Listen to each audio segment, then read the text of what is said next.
Wednesday.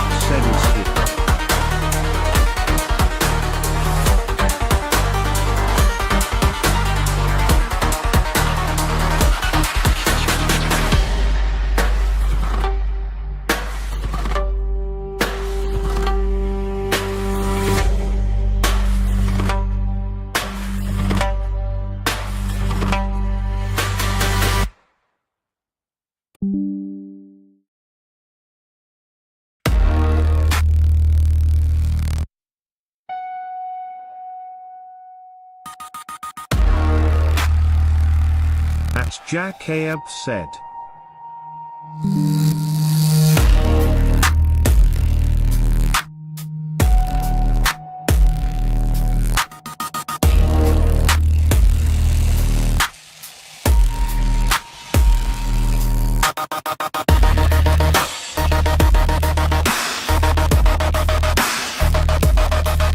At Stream Elements said Stream Elements bot running, learn how to customize the bot.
It should sound both sacred like a god whispering. Look at you humans buying mood lighting instead of wisdom again. Then detonate into the main drop, graining earthquake, breakdown, sputtering like sand, caught in an engine turbine. Layer them with sharp, glassy gusts, hits, crack, pottery snares, cactus needle, hi-hat, set a metallic whip that snaps like a mirage, losing painting.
actually the case over on Rumble, of course, where we will unpause and then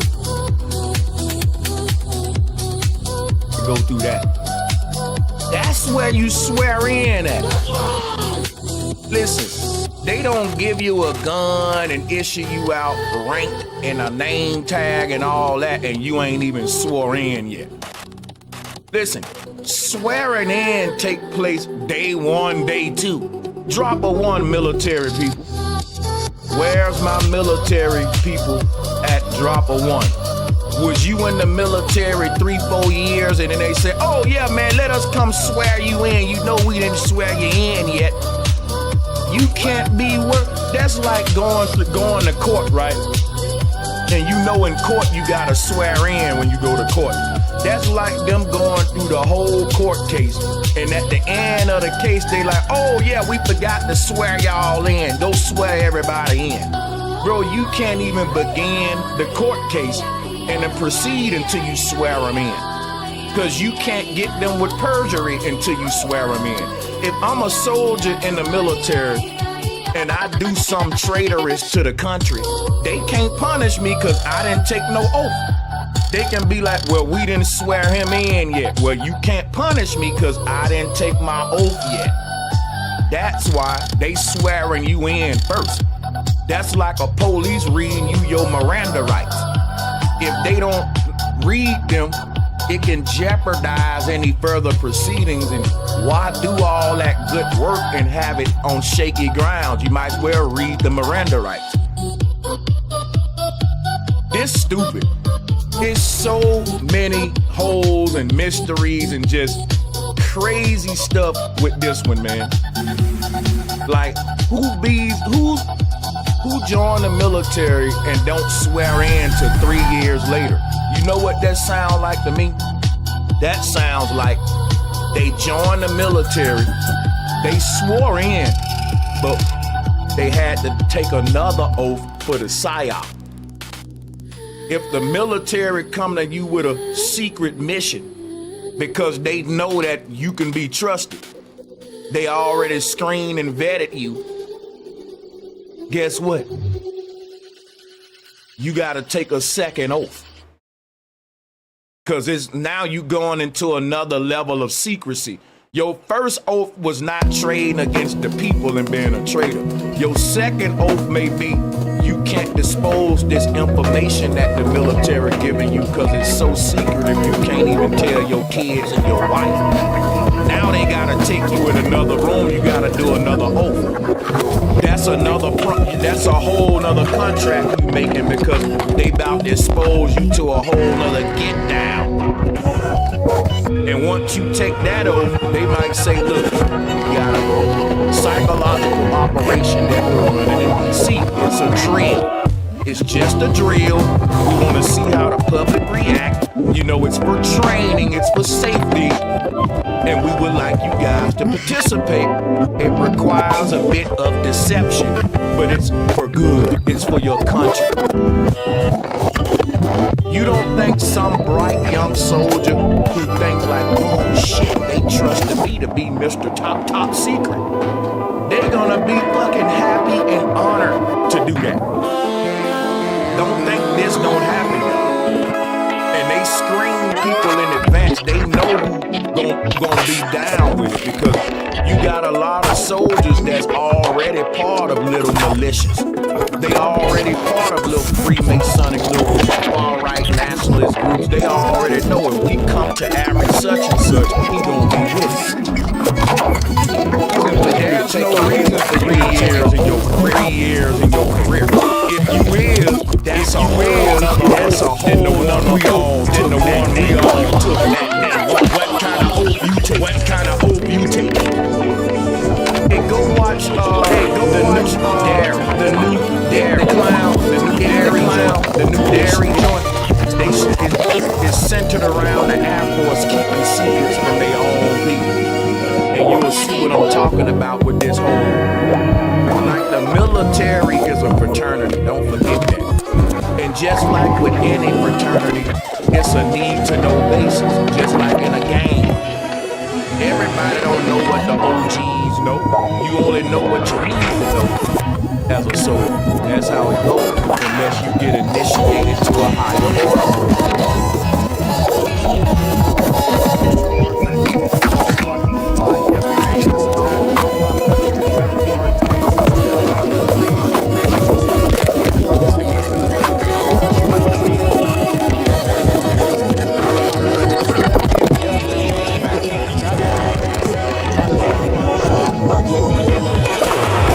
For the U.S. Marshals, which they Okay, so you got two National Guard soldiers. They both been in the military almost 3 years. And right before this psyop, they become deputies.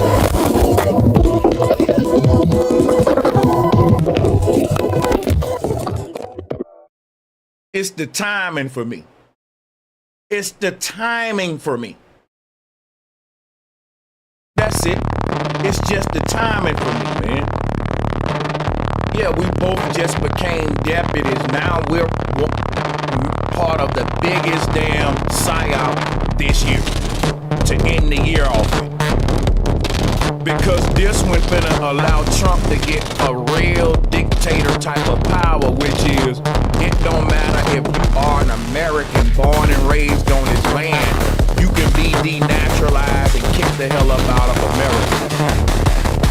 He's passing that, and we got to go into that in a minute with the next video. But like and share, like and share, like and share.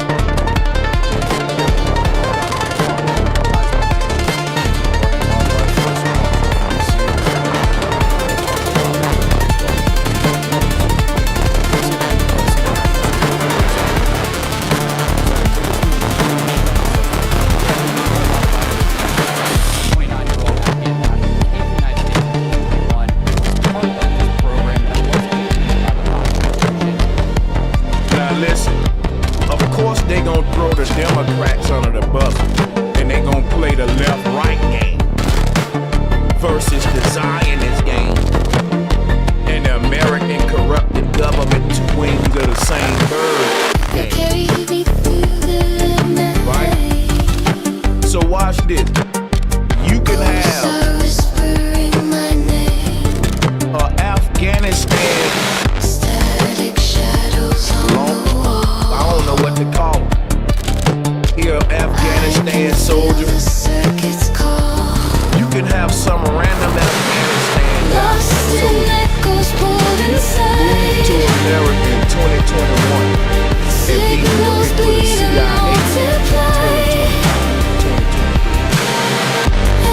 You know how long it'll take an American that's born and raised in this country to get a job with the CIA? You could have some foreigner, y'all. Look at this guy. He moved to the U.S. in 2021. He only been here for 4 years.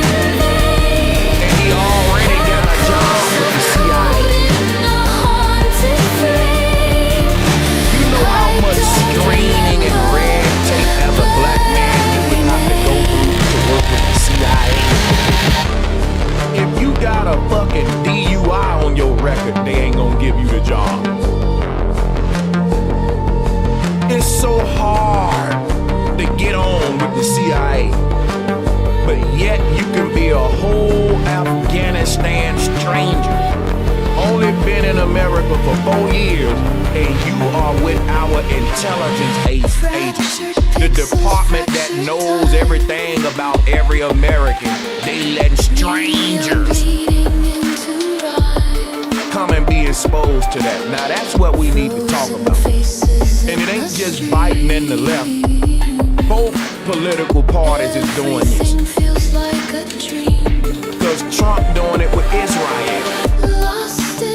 It's no different. While y'all worried about immigrants. And they got motherfuckers coming to America that just got here getting CIA, FBI jobs, being exposed to documents that can pull up your whole family records and stuff. Come on, man. That's what we gotta talk about.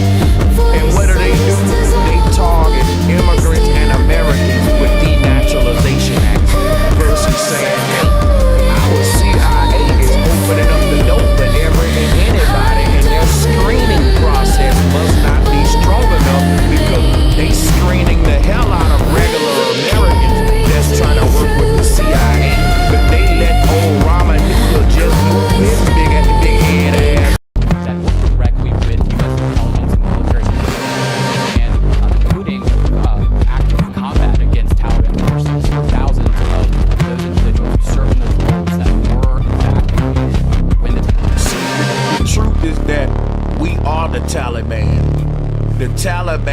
is a stage name on a world stage of a defunct group that ain't even making no noise. You notice when they so-called kill bin Laden, we ain't heard nothing else about the Taliban yet.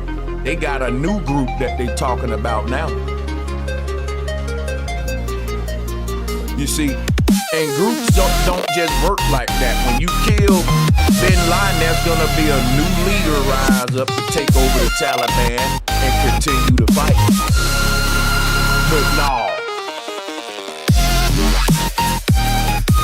The Taliban was a CIA psychological operation ran on Americans in coordination with the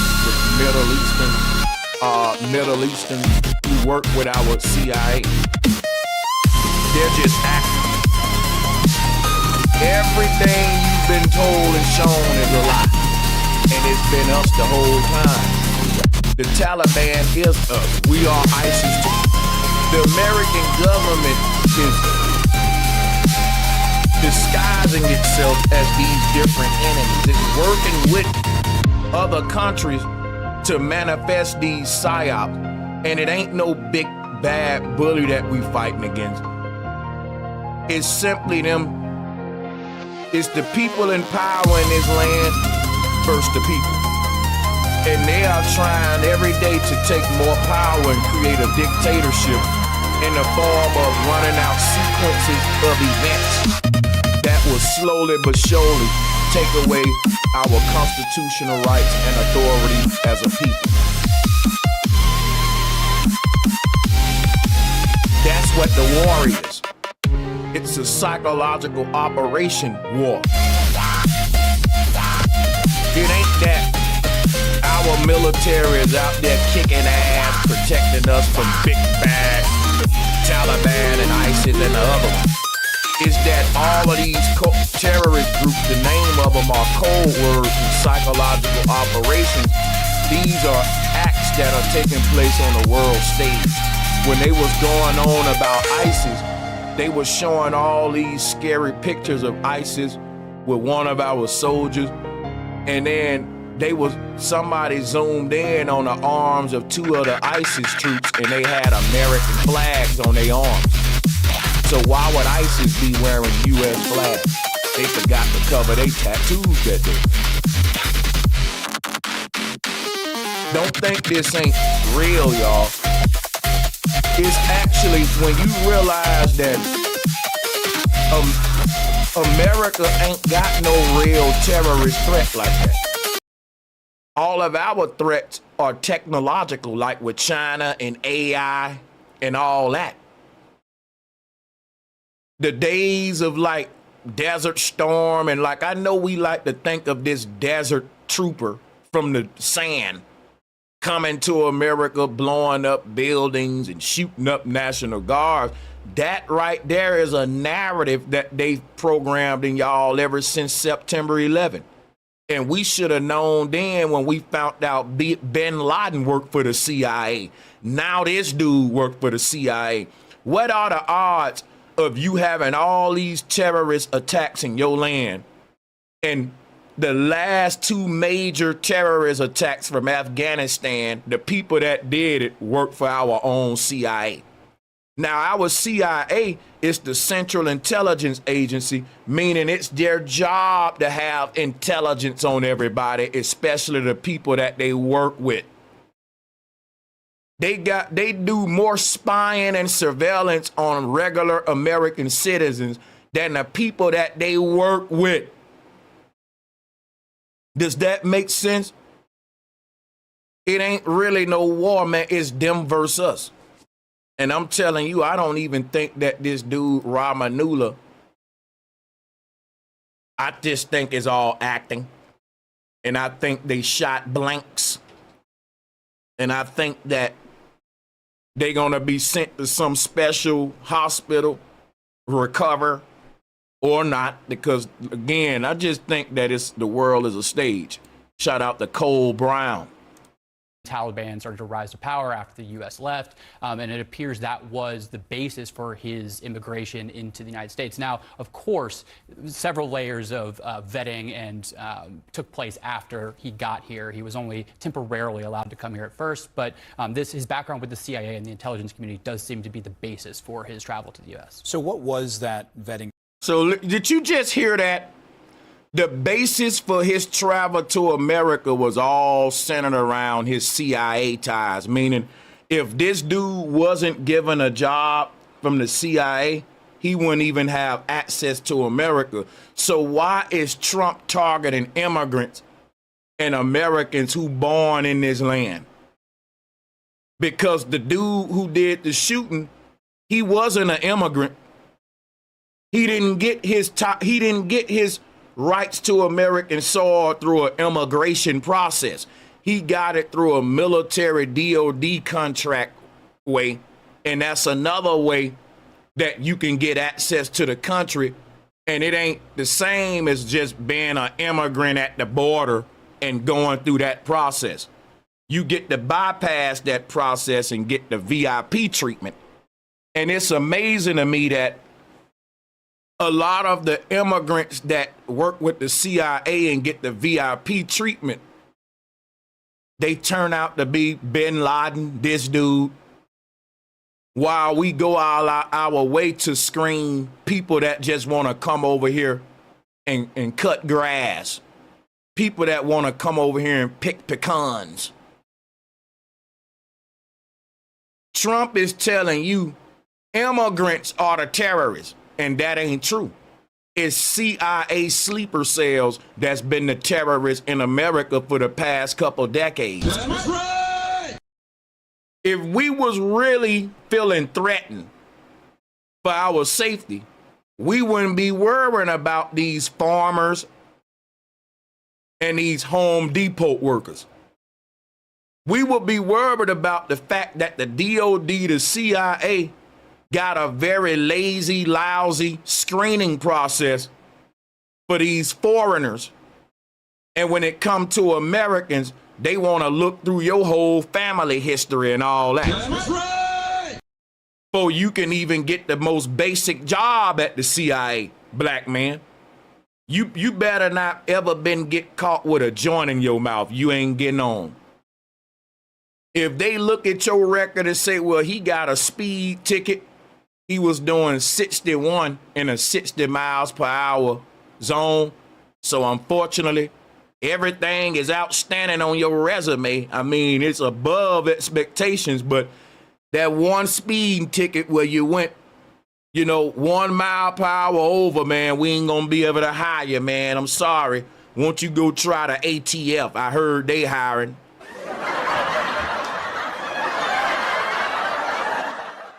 Meanwhile, some foreigner that just came over here, the CIA will be, hey, man, we want to promote you already. We know you just came to the country yesterday, but we want you to be board of directors. Sign right here. Yeah, we don't know his middle name. We'll ask him that at the dinner. We don't know shit about him, but he's just got good energy. Sign right here, sir. We're going to make you president next year anyway,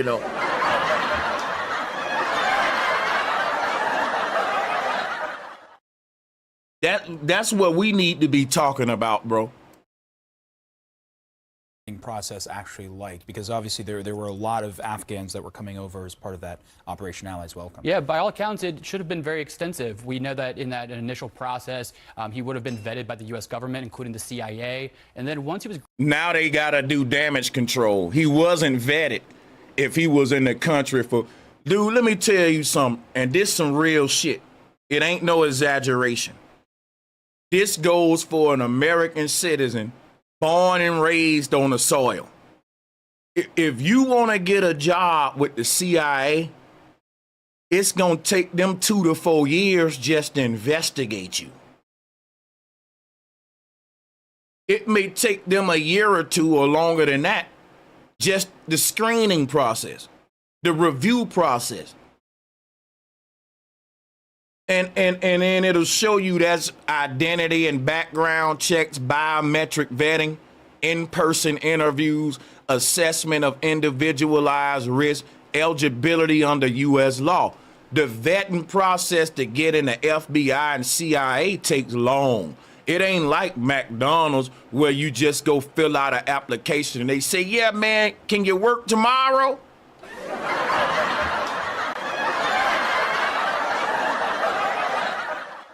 Can you start tomorrow? No, that ain't like that. It take a while to get on because they really screen you. But these foreigners, you ain't even been in America 4 years. And you all up in there to the point where you can do this kind of damage. It just don't add up. Because the amount of time it take them to vet an American citizen to get in the CIA. You already in. You already in. That's how many years you've been in as a foreigner. That's how many years it'll take them to just screen your ass, nigga. If you an American trying to get in the CIA, that's crazy. Granted temporary asylum. As he applied for permanent status, he would have gone through a variety of different layers of vetting. Those include identity and background checks, biometric vetting, in-person interviews, assessment of an individual risk, and eligibility under U.S. law. So that's several layers. And it's important to remember, too, the ultimate approval and of his asylum application was granted under the Trump administration in 2025. Important in the context of the president and... So you can't play the left or right game with this one. Because the Trump administration ultimately backed up what Biden did, which proves my point is two wings of the same bird. Because the Trump, listen what, Biden passed the policy, so they say, to allow foreigners like him to work with the CIA through some sort of policy. And I'm sure that it probably rushed the screening process or the vetting process. But it still could have been prevented because Trump dropped the ball. We'll see here. Remember, too, the ultimate approval and of his asylum application was granted under the Trump administration. See what I'm saying? So can't nobody from the right come play the left versus right game and saying with the left, both fingers gonna point at each other, right? But that's what they want them to do when both sides getting used by the same people, which is why Trump backed up where Biden did. And let me give a shout out to Righteous Kai for gifting 5 memberships, man. That was dope, man. That's nice of you, Kai. In 2025. Important in the context of the president and allies saying that this was the policy of the previous administration to let folks in without vetting. Important to keep that in mind. Zach Cohen, thank you so much. Let's get some perspective now with Donnell Harvin. He is the former head of Homeland Security and Intelligence for Washington, D.C., also a member of the faculty at Georgetown University's Emergency and Disaster. Now, you know he finna do damage control because, first of all, why are we talking to Homeland Security versus CIA scouting and recruiting department? Because Homeland Security did not bring bin Laden into the country. Homeland Security did not bring Ramanullah into the country. So them bringing Homeland Security to talk is a nothing burger because it ain't like these people snuck through the border or anything like that. The red carpet was rolled out for these people by the CIA. The people who's supposed to be intelligent. They keep allowing these damn crazy shooters in the country. And y'all don't think this is a psyop? The CIA know everything about me, you, and everybody in the chat room. But they didn't know about this dude. They let him work for them and he just got here in 2020. Do you think the CIA that damn slow and dumb when you know how hard they watching regular Americans? Disaster Management Program. Donnell, thank you so much for being with us. Happy Thanksgiving. We're grateful that you could share some time. I wonder what a review, as the president has said, of every migrant admitted to the U.S. under the previous administration would look like, as we've also learned that officials are going to pause any migration case related to Afghans pending further review.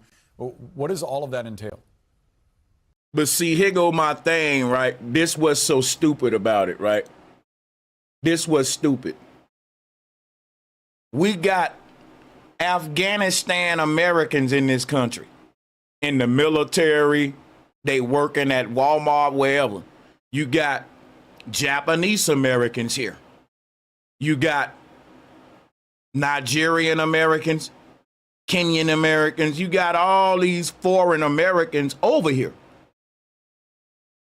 And these foreigners, their only threat to Americans is we got to compete with them for jobs. That's the argument FBA making. We ain't saying that they doing a lot of shooting and terroristic acts. We blaming that on the crazy white boys and these CIA sleeper cells like this dude. We smart enough to know that. So my whole thing is this. They're trying to act like these shooters are regular immigrants. So we need to talk to Homeland Security, Border Control, versus they're undermining FBA and Americans by letting anybody and everybody work with our intelligence agency. And that need to be something we worry about. The CIA know more about every American than anybody else in this country. It's their job to collect data. So they can't just be letting everybody work for them and don't know them, folks.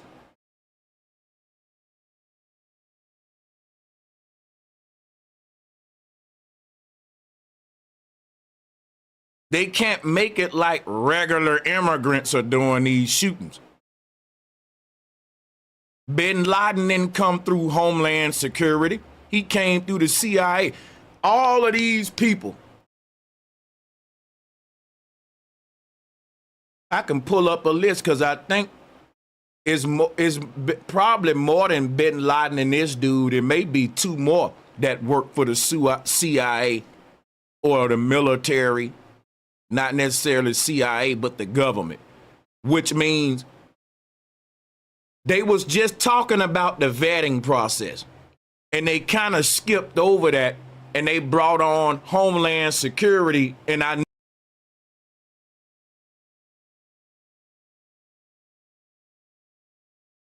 knew they was going to do that, try to, make this an issue of the borders.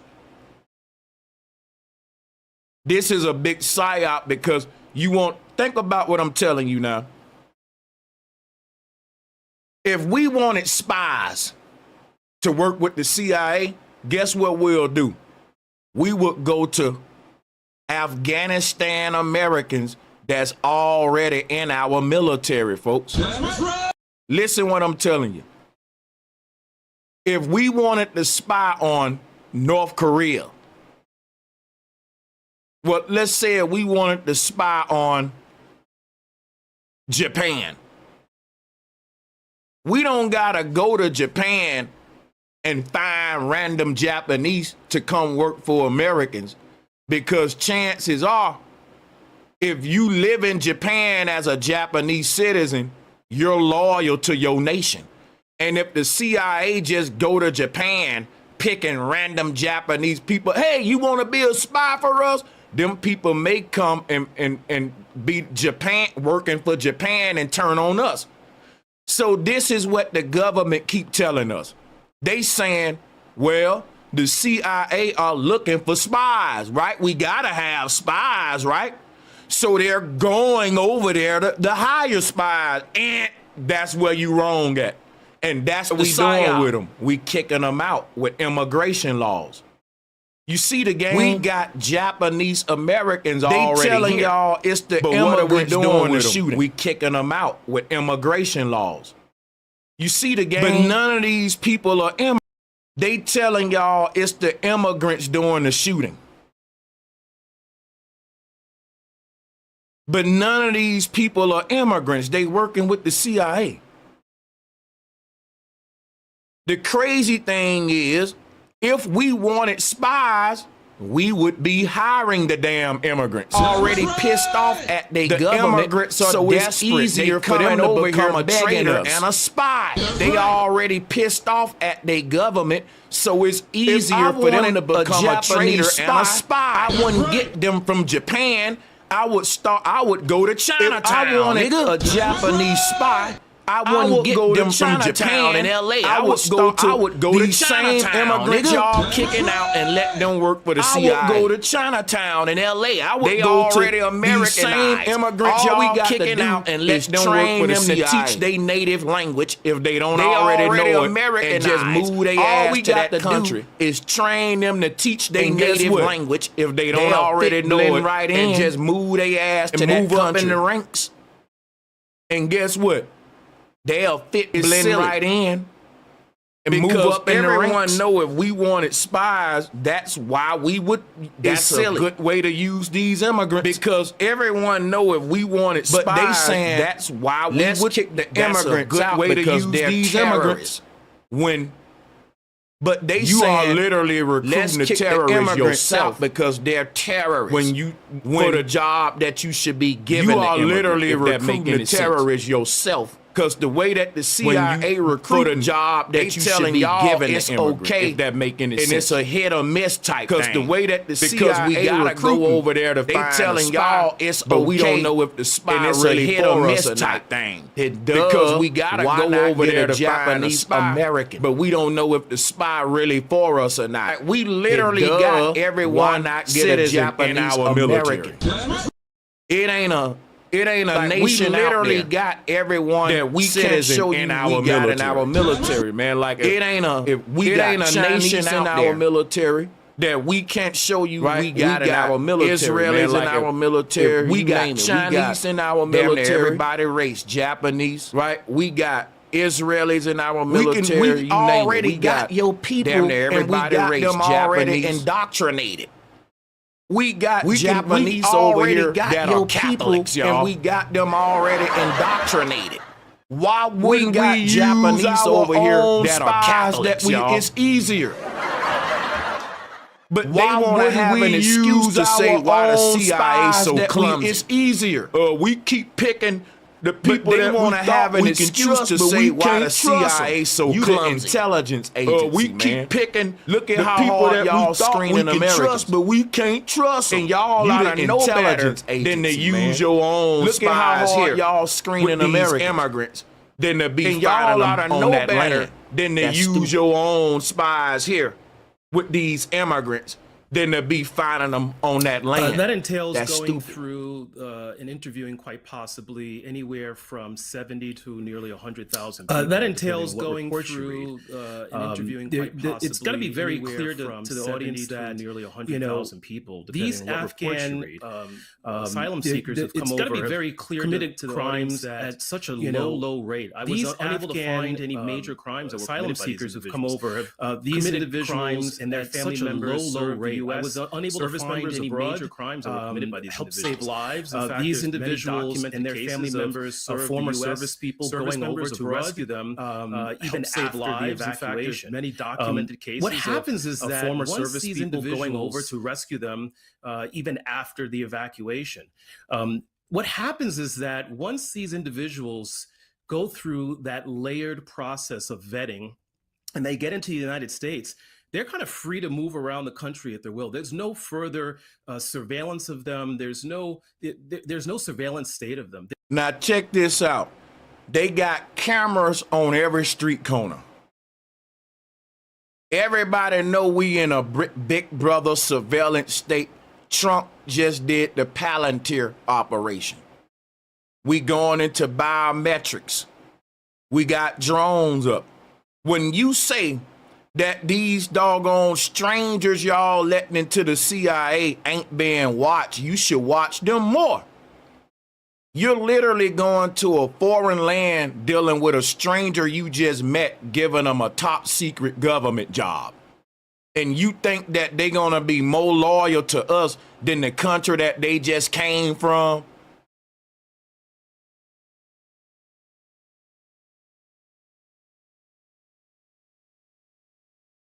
There's no surveillance state of them. They're just So you ain't gonna surveil. And think about that now. When American soldier join the military and you get to certain positions, they start looking into your background even deeper in your family. They take the screening process deeper. And you mean to tell me a foreigner, you just gonna let them be laxy-daisy through America, whistling around, unscreened? You should be watching him everywhere.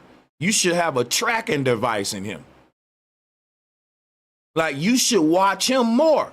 So y'all got foreigners working with the CIA that y'all watching less than military troops who've been born in this damn country their whole life. That's right.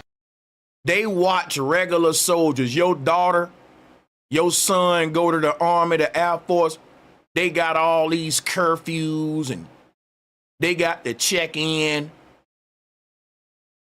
They being watched. Your property, man. But you telling me the foreigner get a government job and he's in a higher level of security and he can just walk around. Oh, he's good. Let him, whistle around. This is crazy. just like any other asylum seeker. They'll go through their process, and throughout their process, they will have interviews, and then they'll be part of a normal, non-enhanced vetting.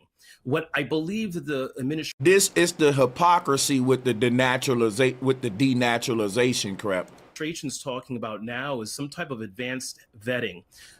The other thing I wanted to mention is that when you interview these people, when they go through the vetting process, you're looking behind, right? You're looking at their previous history, their ideology, who they've been associated with. That can't predict the future. And so this is the difficult part that the administration finds themselves in now.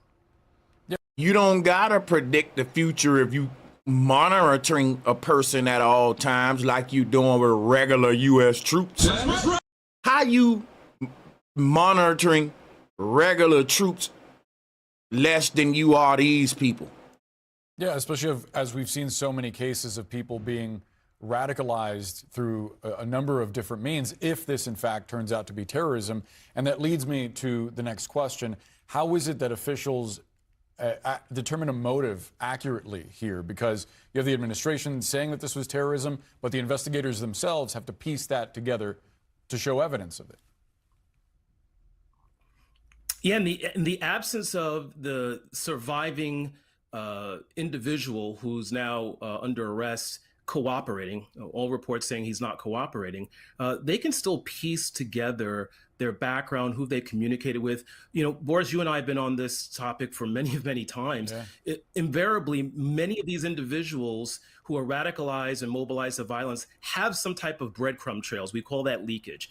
They may have told someone, they may have intimated this online, spoken with someone, shown some type of signs. It's always... You see what I'm saying? This is all part of the PSYOP.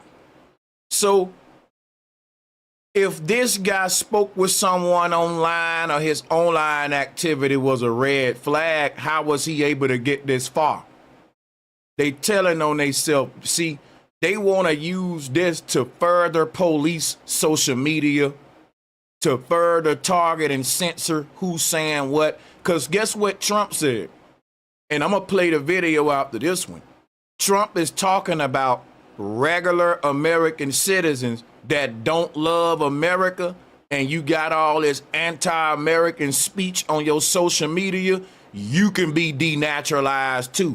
So again, this is turning to a dictatorship, and it's all an attack on freedom of speech as well as an attack on they want to further screen you and be able to denaturalize anybody for anything. And that's what this is basically opening up. Some type of signs. People just don't wake up, drive across the country with a gun and open fire on uniformed service members. So, but that's literally what just happened. That's why they said we couldn't stop it, because there is no trail left behind that led into us knowing this dude was going to do that. But now y'all saying, well, there's often sometime a social media history and all that because y'all want to go ahead and make the PSYOP also about censorship. You see what I'm saying? There's going to be something there they'll be able to find, even though he's not cooperating. I wanted to go back to something that you alluded to a moment ago, and that is the suspect's previous relationship with the U.S. government and his work in Afghanistan, including with the CIA, according to Director John Ratcliffe. How do you read that relationship? I wonder, is he going to downplay it or really go into why that's so concerning and why that really smells like a PSYOP? He ain't going to deal with that, of course, because we are looking at CNN. You know, everything I've read that's open source available says that he served honorably and was trusted at a very high level. Like you don't get. I told just basic information. He served his time. He was honorably. I mean, there's no way we could have thought that he would do this. He was a good soldier, and I mean, he ate cornbread, and you know, he had 2 Gatorades a day, and his uniform was fairly clean. I mean, he shined his boots, he did drill, and just basic shit that just, bro, come on, man.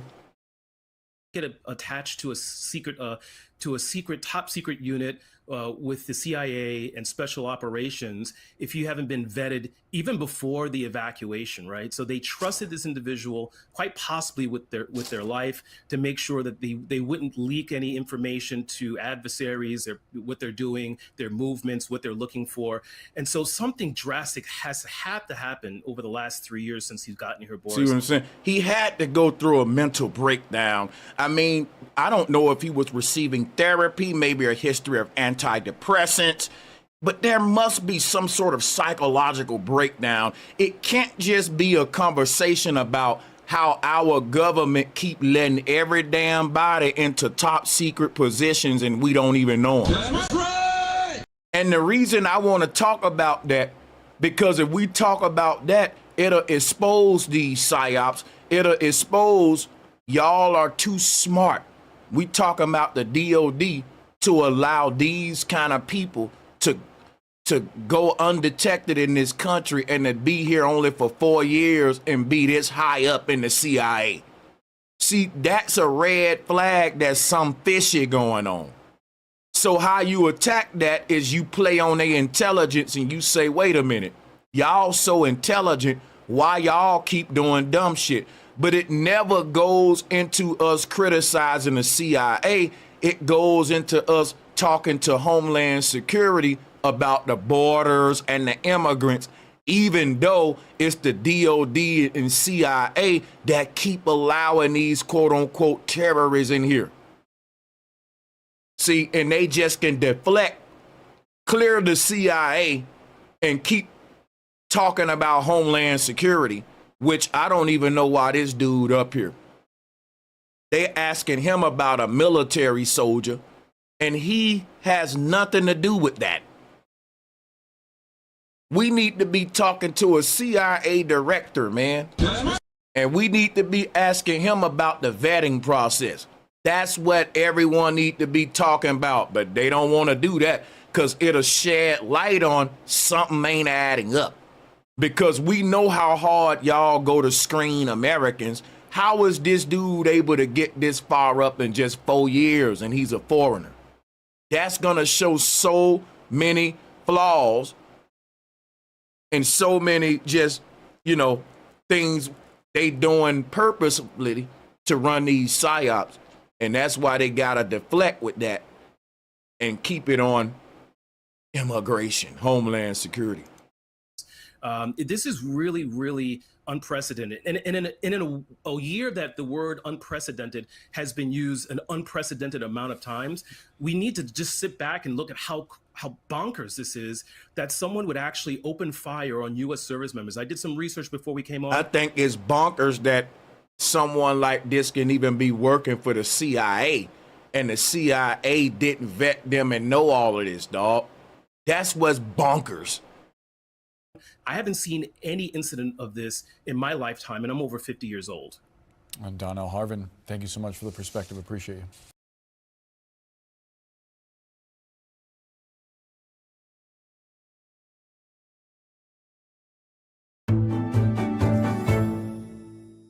Hi, everybody. I'm Brittany Lewis, a breaking news reporter here at Forbes. Joining me now is immigration attorney Lena Baruti. Lena, thank you so much for joining me. See how let's talk about immigration. Let's talk about the border instead of the CIA vetting process. Thank you, Brittany. Denaturalization is a conversation being revisited by the Trump administration after... Let's talk about denaturalization now versus the main threats to this country coming from within and the red carpet being rolled out for these terrorists by the CIA directly. You can deal with denaturalization and immigration, but remember, if you care about your safety, it's not immigrants that's coming over here being terrorists. Most of these terrorists are military implants that was operatives with the CIA, man. Being revisited by the Trump administration after 2 members of the National Guard were shot in D.C. in an attack the day before Thanksgiving. One of the troops died from her injuries while the other remains in serious condition. The suspected gunman is an Afghan national who worked with our military during the war in Afghanistan. He came to America in 2021 through Biden's Operation Allies Welcome program following the chaotic withdrawal from Afghanistan. He was granted asylum by the Trump administration this year, but when President Trump was asked about denaturalization days after the attack, this is how the president responded in part. Quote, if we have criminals that came into our country and they were naturalized, maybe through Biden or somebody that didn't know what they were doing, if I have the power to do it, I'm not sure that I do, but if I do, I would denaturalize absolutely. So to start off this conversation, as an immigration attorney, I'm curious, does President Trump have the power to do that? Can someone who's naturalized be stripped of citizenship? Someone who is naturalized in the U.S. can only be denaturalized through a legal process in a U.S. district court. So it's a very complicated process and it's very rare. And in order to begin denaturalization proceedings, the U.S. Attorney's Office would have to file a complaint with the district court alleging that there was something in the original application that made the individual not eligible for naturalization at the time. So, for example, if the person committed fraud in their naturalization application, or they left out a group that they were a member of, and that was material to their citizenship claim, those people can be denaturalized. That's always been true even before what happened in D.C. And you mentioned that that process is difficult. It's very rare. I mean, how long exactly does that take? My experience with denaturalization cases is that most people end up settling with the U.S. Attorney's Office. Most cases that you see in denaturalization proceedings, and they're very, very rare, it's people who misrepresented on their naturalization application. For example, they had committed a crime and they had a conviction and they didn't list it, and it was a material fact that went to their eligibility for naturalization. Most people, from what I have seen, is they settle with the U.S. Attorney's Office, they agree to be denaturalized, and they end up keeping their green card. I have not personally seen a denaturalization case go to trial, but I imagine if it did, it would take years. I know that you said earlier in this conversation that the Trump administration isn't the first to denaturalize or have this come up, but the DOJ back in June released a memo saying they were prioritizing denaturalization. And they laid out some examples that you've mentioned, like if someone lied on their application. They also said that they could revoke citizenship if someone's committed war crimes or they're a threat to the United States. So how seriously is the Trump administration prioritizing denaturalization? Are they going after this much more aggressively than administrations past? I think the running theme in this administration in regards to immigration is panic and fear and intimidation. So I think there's a lot of talk and a lot less of what's actually happening. Under the Biden administration, we saw about 11 denaturalization cases opened per year. That doesn't mean that many people were denaturalized. It just means that many were open. In the first Trump administration, it was 25. At this point, they haven't reported how many. But the denaturalization process has always been around. It's not something that this administration has created. If someone is politically not aligned with the administration, they cannot be denaturalized. The Supreme Court has already spoken that you cannot use the denaturalization process to punish someone for their political opinion, even under the guise of it being anti-American. I've talked to other attorneys in the past, and some of their criticisms about President Trump are that he has weaponized or attempted to weaponize the DOJ to go after political opponents, like former FBI Director James Comey, as well as New York Attorney General Letitia James.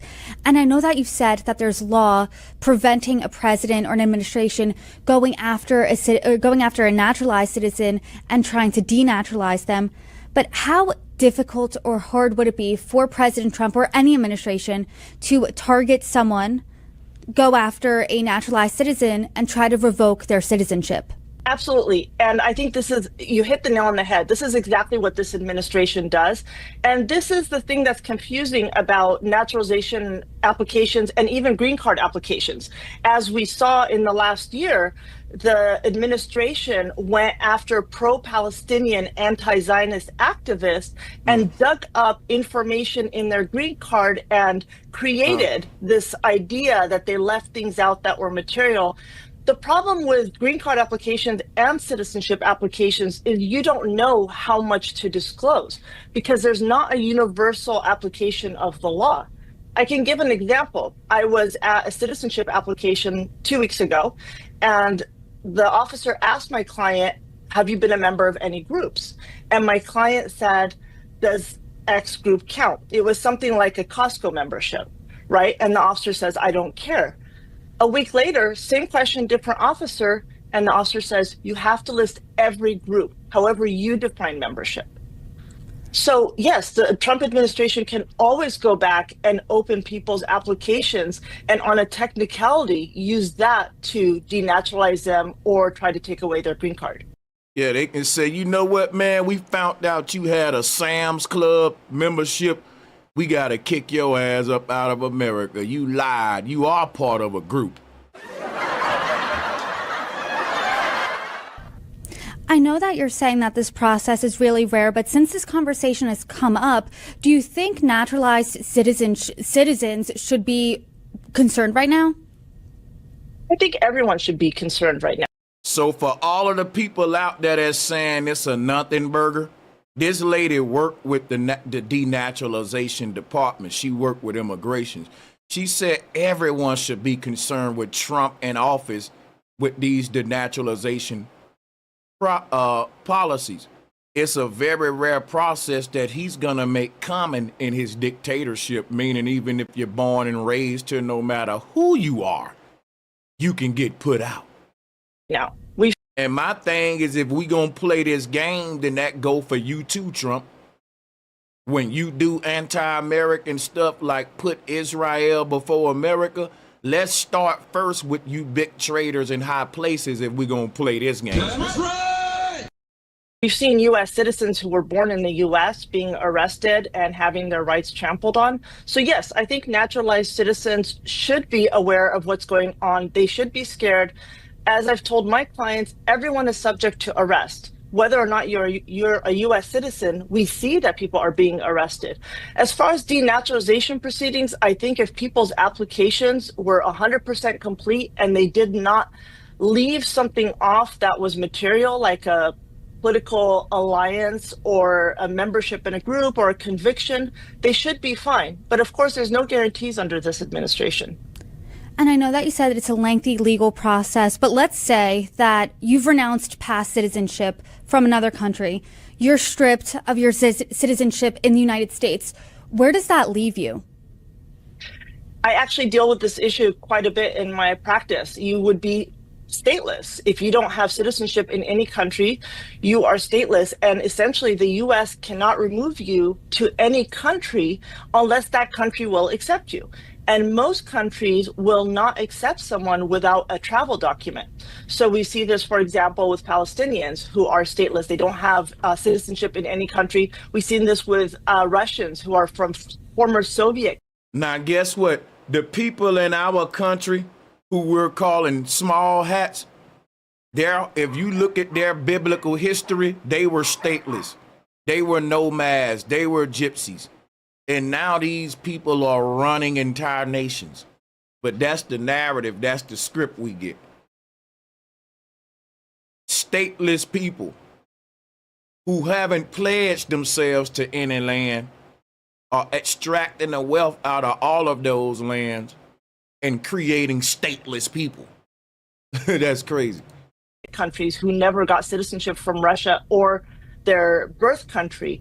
So this is a problem. It makes people stateless, it strips them of their identity, and it leaves them in limbo. And ironically, most stateless people cannot be deported from the United States. I love y'all, let's go. So let's talk about that. If you're stateless and you can't be deported from the United States, where do you go? You live here under an order of supervision and you get a work. You hear that? Now, what if Trump, because Trump can he can denaturalize anybody with his new policies that he's trying to implement. And if that happened, let's just say to black people, we wouldn't go to Africa, of course, but we would stay here and we would be treated like lower. It'll go back to Jim Crow. You will be monitored at all times. You won't have certain rights. You will be in America, but not in America, meaning you won't be able to partake in the rights of Americans like that. You'll be like a second, third class citizen right here in your own indigenous land. All right. This is a good conversation. Remove you to any country unless that country will accept you. And most countries will not accept someone without a travel document. So we see this, for example, with Palestinians who are stateless. They don't have citizenship in any country. We've seen this with Russians who are from former Soviet countries who never got citizenship from Russia or their birth country. So this is a problem. It makes people stateless, it strips them of their identity, and it leaves them in limbo. And ironically, most stateless people cannot be deported from the United States. So let's talk about that. If you're stateless and you can't be deported from the United States, where do you go? You live here under an order of supervision and you get a work permit every year. And once this administration came into office, many stateless people who have been reporting every year for decades were taken into custody. And we're challenging those detentions through habeas because nothing has changed except the administration has changed. They say, ICE says that they are trying to get travel documents for these individuals, but the reality is they've previously tried and failed. So now, as a punitive measure, stateless individuals are being held in custody until a district court judge orders their release. And President Trump, since campaigning to run for president the first time, he has ran on being the person who's going to be really tough on immigration. This shooting seems to have been the catalyst for an even tougher crackdown. I want to read something that he posted after the shooting. I will permanently pause migration from all third world countries to allow the U.S. system to fully recover. Now remember that the shooter is not a migrant. The shooter didn't come here through the borders. The shooter had the red carpet rolled out for him and came here as a CIA operative. But look at what this shooting is the catalyst of. Until a district court judge orders their release. And President Trump, since campaigning to run for president the first time, he has ran on being the person who's going to be really tough on immigration. This shooting seems to have been the catalyst for an even tougher crackdown. I want to read something that he posted after the shooting. I will permanently pause migration from all third world countries to allow the U.S. system to fully recover. Terminate all of the millions of Biden illegal admissions, including those signed by Sleepy Joe Biden's auto. Now remember, Trump administration gave this man asylum, and without that asylum, he wouldn't even be able to do what he just did. You see what I'm saying? And remove anyone who is not a net asset to the United States or is incapable of loving our country. And you gonna remove anyone that's incapable of loving the country. That's vague. A person can be a born American citizen, a foundational black American, but say, I'm not in love with America right now. I don't love it. And you may be on a list to be watched under this administration. legal admissions, including those signed by Sleepy Joe Biden's auto pen, and remove anyone who is not a net asset to the United States or is incapable of loving our country, and all federal benefits and subsidies to non-citizens of our country, denaturalize migrants who undermine domestic tranquility, and deport any foreign national who is a public charge, security risk, or non-compatible with Western civilization. Non-compatible with Western civilization. You see how vague that is? What does it mean to be non-compatible with Western civilization? And y'all don't see this is the foundation of the dictatorship? Legally, how can he do this? And how does the Trump administration decide who's a net asset to the United States and who is here to undermine domestic tranquility? What Trump does is use social media to scare people, intimidate people. Yeah. Every time he posts something like this, we get so many calls of people saying exactly these things. Can he do this? How does this affect my case?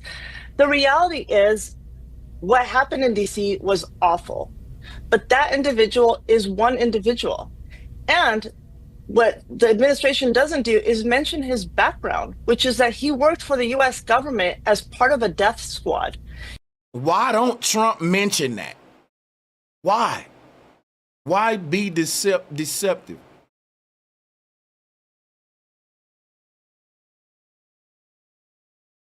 Citizen man said, ask the black truckers.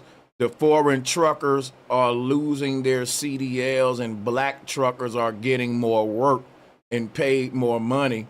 In construction, same thing, and in many other industries that foreigners rent. I'm not excited about that. Because again, that's one of those plantation arguments about, massa, you got these other slaves on my cotton field taking all of my work, massa. That's right. I don't want to have the plantation argument against immigrants because I don't do no cotton picking, jiving around, boss, okay? Right. I don't do all that old cotton picking. You know, my whole thing about the truck drivers, I got so many black truck drivers that's been subbed to me for a decade. All of my black truck drivers in the chat room right now, drop a 1. If you used to drive trucks or still drive them, drop a 1. I got so many black truck drivers, man, been here for a minute. They don't give Trump the credit for their job. They had it way before Trump. So my whole thing about Trump trying to give more jobs to black people while at the same time selling America out to Israel, nothing can make up for how much assets and resources the left and the right doing for Israel. And I'm not just going to pick on Trump because I'm going to say that Israel owns both parties, the left and the right. The Democrats and Republicans are bought and paid for by Zionists, which is why there will never be another president in office that's from any other party because they control media and they only going to let you get the left or the right. I got truckers in the chat right now dropping 1s. Shout out to DJ, said he about to start. See, the trucking industry always need work because don't nobody want to do the work. That's right. Not only is it hard to get your license because it's hard to drive them big MFers, but the long hours on the road, don't nobody want to do it. Every trucker that I know and that I've met, they always on the damn road. They be calling into my shows on the road, you know, because it's so much work out there. He needed mental health, he needed mental health services. And this is true of most Afghans that worked with the US government. The fact that he entered as a refugee or that he got a green card or that he'll eventually become a citizen is not the relevant point here. Refugees and asylees are one of the most vetted group in the United States. They go through so many different layers of vetting before they're even allowed to enter the US. And naturalization of refugees and asylees is less than 10% of all naturalizations. I know that you said earlier in this conversation that President Trump couldn't go after his political opponents, but in this statement, does he leave room for almost a slippery slope? Because he said he could naturalize migrants who undermine domestic tranquility. I mean, how do you measure that? Because obviously this shooting is horrific, but can people's words, according to President Trump, undermine domestic tranquility? I mean, what does that really look like? It looks like litigation. All these cases are going to go up into the district court. They're all going to be challenged. I mean, there's lawsuits filed every single day against this administration. There is no way that you can put a limit on someone's freedom of expression or freedom of political opinion in order not to naturalize them or give them a green card. This is completely against Supreme Court precedent. The Supreme Court has spoken on this multiple times. The administration basically throws what it can against the wall and sees what sticks. And they know that what they're doing is tying lawyers up in litigation on things that are completely unconstitutional. So as an immigration attorney, what specifically are you looking out for next?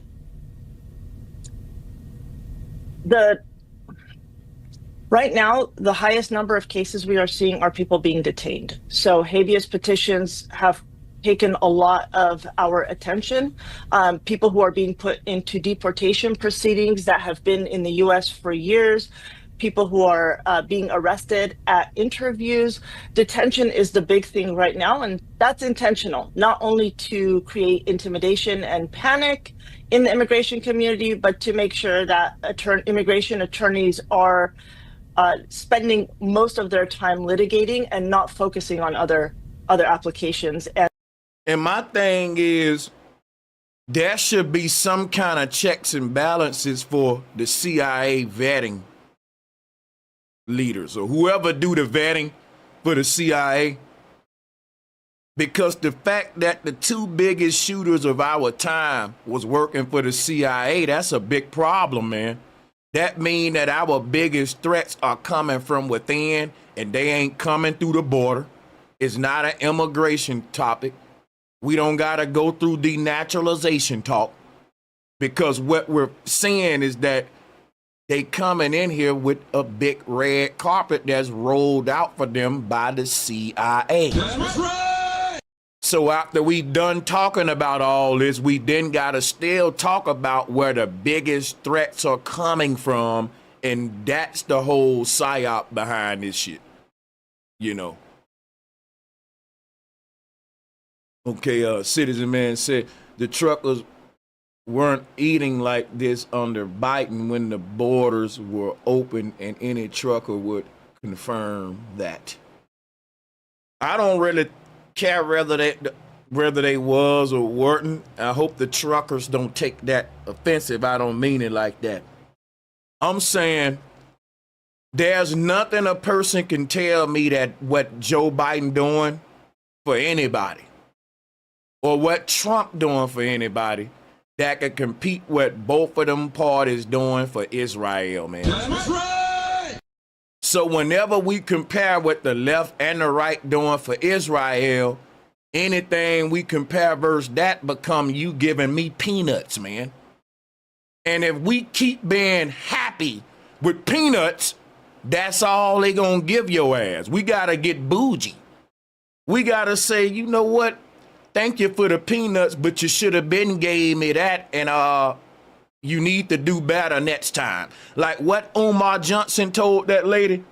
Umar said, thank you for the $20, but make it $100 next time. That's the energy we need toward these politicians. Like we need to realize we the prize, we got the power, and you ain't doing nothing for me. Anything you doing for me is what you should have been doing with your late ass. And yeah, I take these peanuts, but make it a steak next. I take these peanuts, but make it a steak next time, nigga.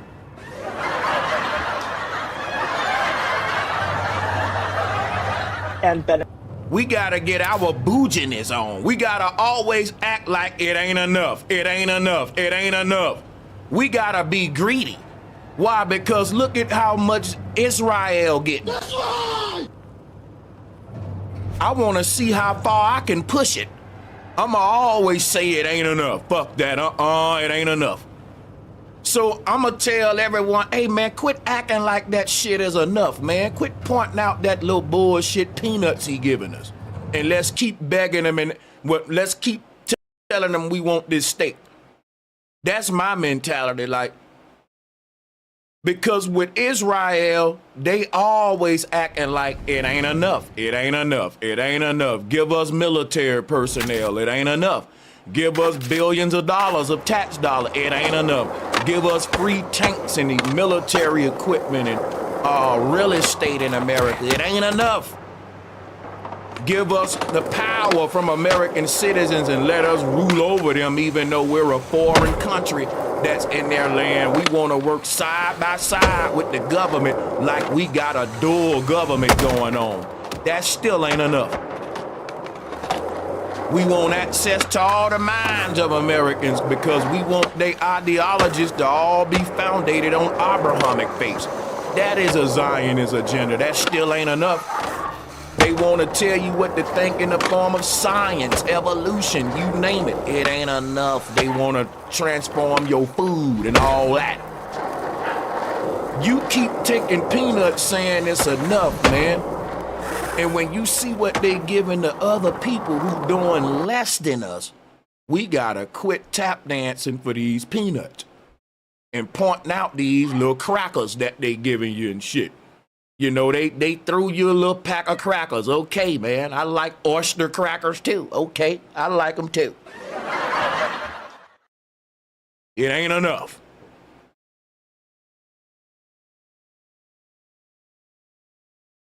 But that's just how I look at it with all due respect. Donald Trump has vowed to permanently pause all immigration from third world countries following the horrific attack on 2 young National Guards in Washington, D.C., which left 1 dead and 1 critically injured. Trump responded after authorities identified 29-year-old Afghan national Rahimullah Lakanwal as the suspect.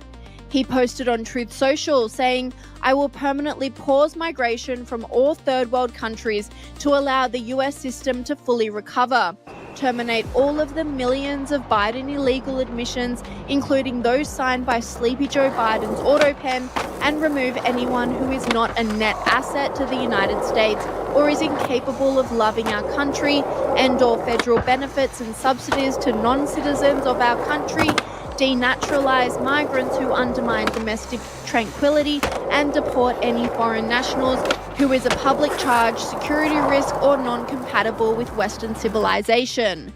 These goals will be pursued with the aim of achieving a major reduction in illegal and disruptive populations, including those admitted through an unauthorized and illegal auto-pen approval process. Done that, they would have been. Hold on. I ain't mean to do that. I want to read some to y'all.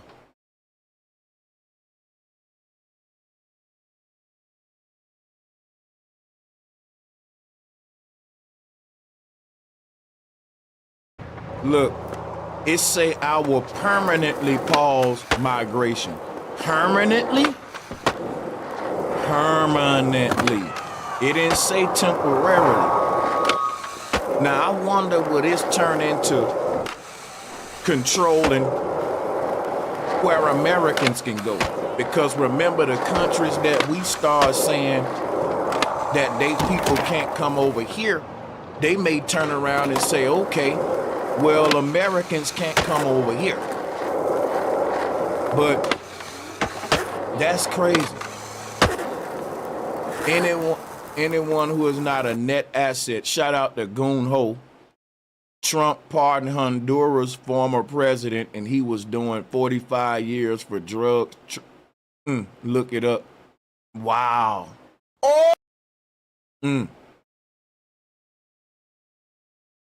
Who undermine domestic tranquility and deport any foreign citizens of our country, denaturalized with. It say who is a public charge, security risk, or non-compatible with Western. It's the part that ought to make you say, well, wow, that's kind of vague. They're gonna denaturalize people who they are calling non-compatible with Western civilization. Wow. Oh my God. Now that's a vague one right there that I mean, hey.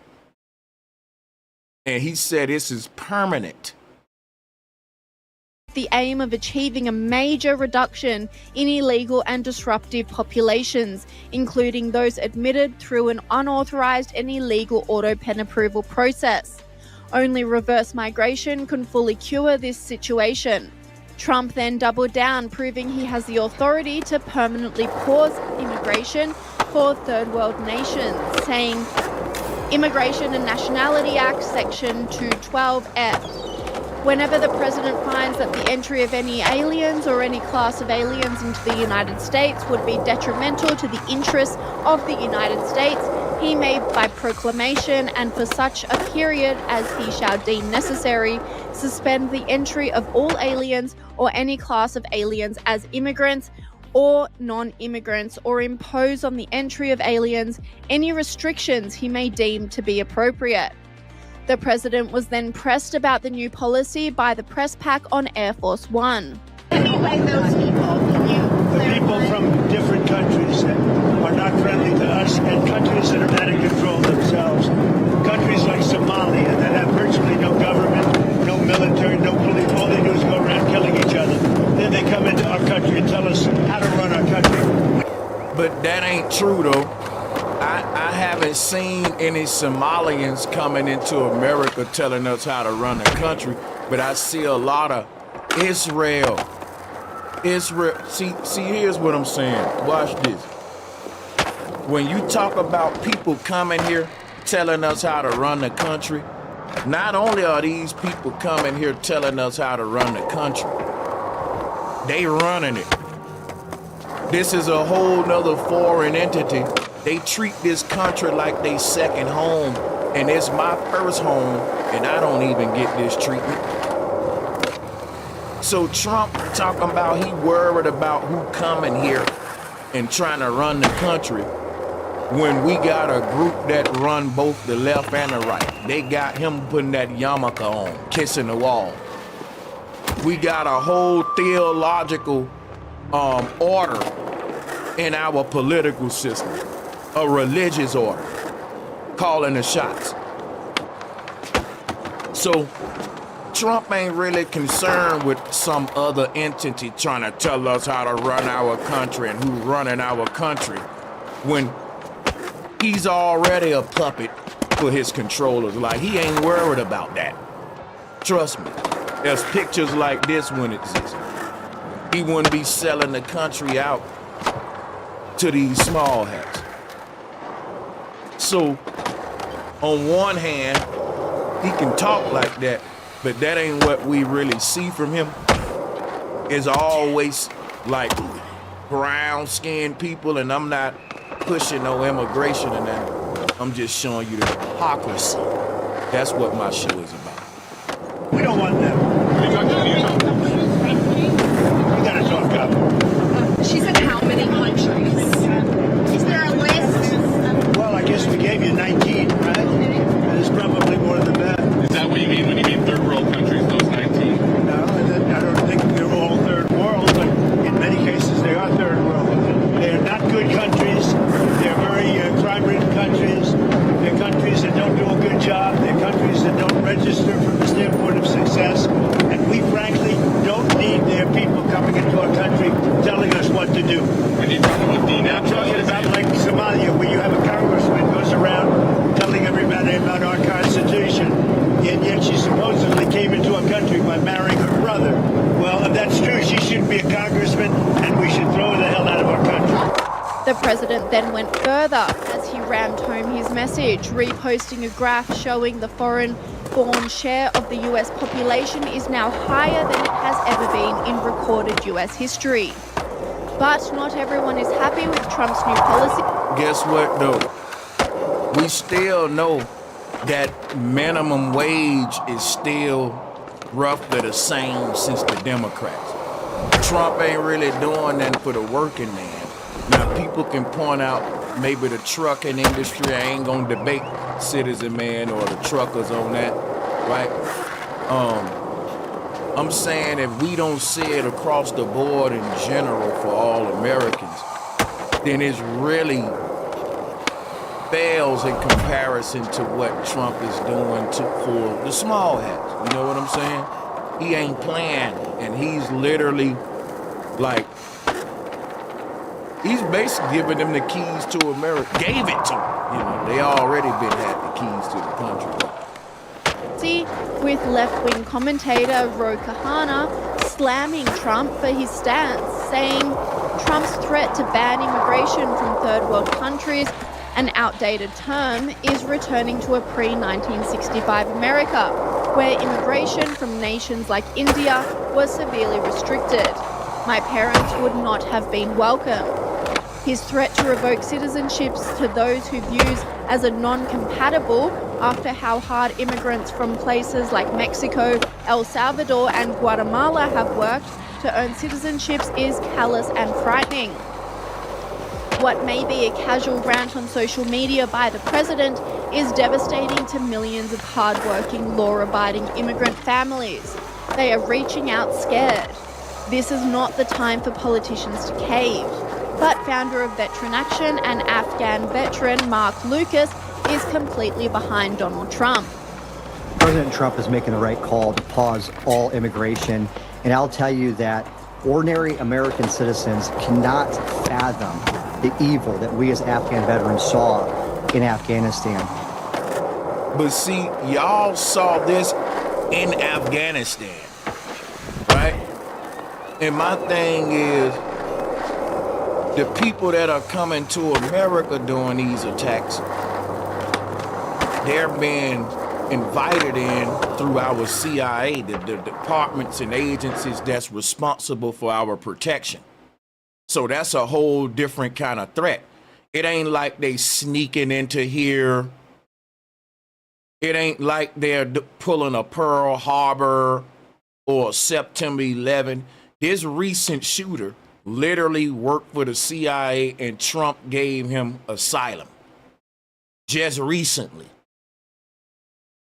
So instead of Trump saying, you know, my bad, this wouldn't have happened if it wasn't for me. And he can blame Biden too, and he can say, because the first mistake was with Biden. The second mistake was with me. And that's all I'm saying. All of this benefits Israel. These people are unvettable. They will not fit into our culture. He said Biden did not properly vet the Afghans coming to the U.S., but the shooter that we're talking about was working with the CIA in Afghanistan directly, and they just rolled a red carpet out for him. The dude was only over here 4 years. Trump gave him asylum within that time. Don't y'all think that's kind of rushed and quick? So why aren't we having a conversation about how the government can undermine all of these policies if they hiring someone for a covert operation or something? So at the end of the day, you can do all this, but it ain't attacking the problem. Because at the end of the day, after you do all this, the CIA can still hire some stranger from another country and this can happen again. Because we ain't dealing with the issue. And as a platoon leader, I had to conduct these key leader engagements with my supposed allies. You see, when they show you all of these pictures right here, the people that you see on this image, they ain't coming over here being vigilante shooters, man. It's facts what I'm telling you. The people that you see on this image are coming over here competing with us for jobs. I give them that. But the jobs that they getting, most of us don't really want to work those. Now, you do have a lot of these people getting good places in government, politics, and all that, so you may have a legitimate argument. I ain't gonna argue with you back and forth with that one, because I'm not against you or for you. You know, it's some truth to that. The point is me pointing out these lies. Most of the terrorist shooters in America, and I'm not pulling the race card, right? They're white guys.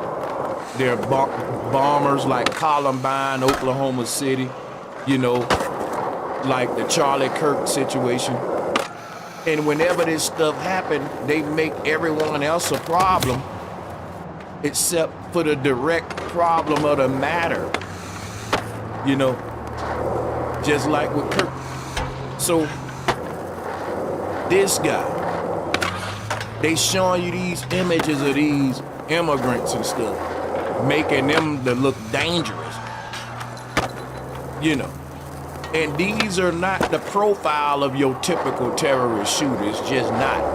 Most of them are ex-CIA, ex-military, ex-radical militia in America. That's just facts. And they would have these young boys, these shy boys that would serve as tea, and they were sold into sexual slavery to these pedophile men. And also my women that were attached to my unit, the female engagement team, all three of them just so happened to be blonde. We had to constantly protect these women from Afghan locals and our allies in the Afghan National Security. You hear this man talking about PDF files in the wake of the Epstein situation? They're trying to act like PDF failure only take place in Afghanistan, when I would argue that is even more out of hand in America, because the small hats that y'all caping for is embedded all in their religious system. Let's not talk about the forms of circumcision, how they do that. You know, with they MOUTH, right? It's disgusting. So it's just amazing the hypocrisy, like, you want to bring up the PDF stuff. And I mean, it is out of hand in Hollywood. We had a whole scandal with the Nickelodeon guy. Like, my whole thing is, you really can't talk about other countries when it comes to that. Because actually, even in the Bible that we swear in on in America, PDF failure is condoned. That's like telling the other country, you know, they enslaved black people and built the country off the backs of the slaves, and they're wrong for that. And I'm like, wait a minute, y'all did the same thing, man. It's even condoned in your Bible. Shout out to Miss Make Me a Drink. Thank you for the donation. Forces. If we wouldn't have done that, they would have been beaten and they would have been raped. Now, many of the men I served with in Afghanistan were courageous. I admired a few of them, but I couldn't trust any of them. And we need to deport all of these. Look, you couldn't trust any of them, but we gave them CIA jobs and secret clearances. You saying all of these dudes in Afghanistan is shiesty, we couldn't trust them. But we trusted them enough to let them get asylum and to let them work for the CIA after being in America for 4 years.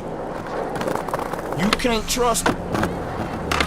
But when it comes for them working for the CIA, all you need is 4 years and they good.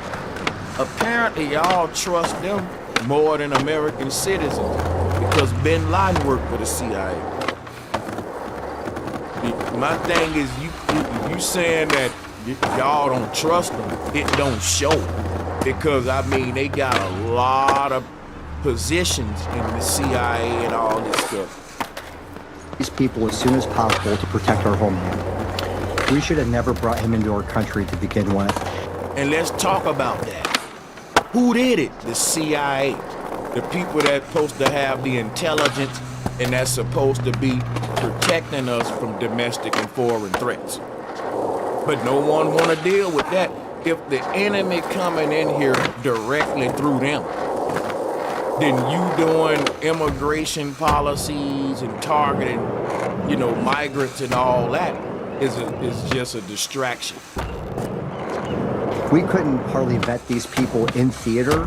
There's a different type of vetting when you're on a combat battlefield where it's quicker, it's expedient, and we expect these guys to fight a mutual enemy.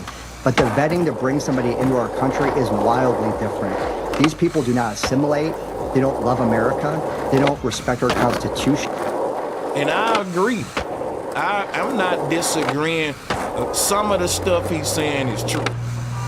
But I'm just pointing out, they don't really care about that. They have a whole nother agenda, and they don't care about protecting Americans and make sure it's America. They don't care about making sure that it's America first.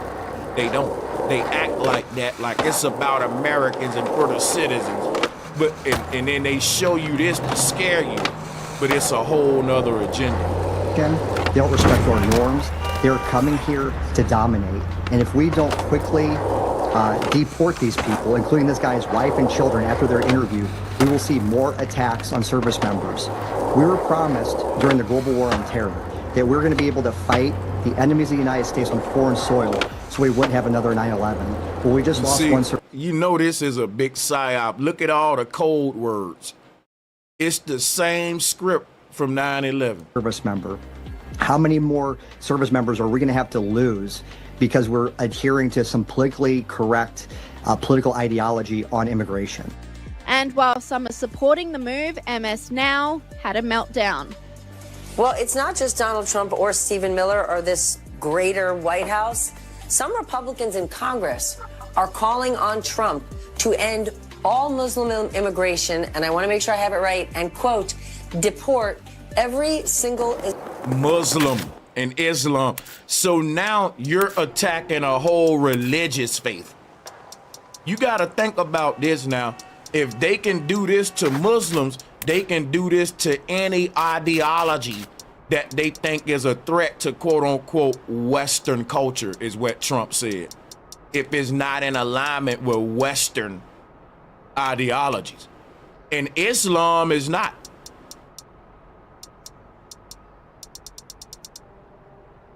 Islam is not. So that can go for anything. It ain't gotta be a religious ideology. It can be any, hell, it can be flat earth. If they saying, these flat earthers are, not only are they anti-scientific, they're coming with a lot of anti-establishment rhetoric that that can be deemed terroristic in nature. And then they can start coming with ways to make you some sort of second, third class citizen. But this is like the whole social credit score. But they're gonna do it to immigrants first. That's the psychological operation. If you accept it with the immigrants, then they will start implementing on you. Just like they did with ICE, when they was using ICE just for immigrants. Now they're using ICE on black people in the ghetto. So yeah, same psychological operation to ease it in. Islamist who is living among us just waiting to attack. Stuart, doesn't that language only ignite anti-American sentiment in parts of the world or among people? Because and they can do this on a medical level too. They can say, well, look, everybody coming from these countries, you gotta get injected with this kind of lemonade right here in your arm, or you can't come into the country. And they can use that as a way to free experimentation, free guinea pigs, if you will. And I'm just saying they can leverage that way. Who are living here? Sure, and it's a fundamentally anti-American concept that we're going to pick people out by religion and deport them. It goes against the whole concept of why there is an America. And it's extraordinarily appalling and offensive to what it means to be an American. And look, I have to point out, as someone who worked for former President Bush, when 9/11 happened, 2 days later, I believe, he went out and said that to Moscow, we cannot attack those who are of a different religion. And, that was consistent with what was once a Republican sort of threshold belief, that you blame the person who is the criminal, not the circumstances. It's crazy because just because this dude was from Afghanistan, it wasn't even known his religious background. He could have been a Christian. Now think of how many white Christian nationalists that shot up churches, bombed buildings in this land. And we don't target all Christians, do we? I'm just saying, you got one Muslim shooter. He worked with the government. He wouldn't even be here if it weren't for the CIA. Now we got to round up Muslims, a whole religious group. Now, I know some of y'all may not care because it ain't you, but it ain't gonna start directly with the American citizens. That's what I'm telling you. You got to stand up when you see something wrong and anti-constitutional happening to anyone if you're a true patriot. That's right. This other thing is just a damn cult. Sort of threshold belief that you blame the person who is the criminal, not Big Dog Philly OG, what's good? D. Allen Warren, what's good? Salute to all the channel members. Ripple Man, what's good?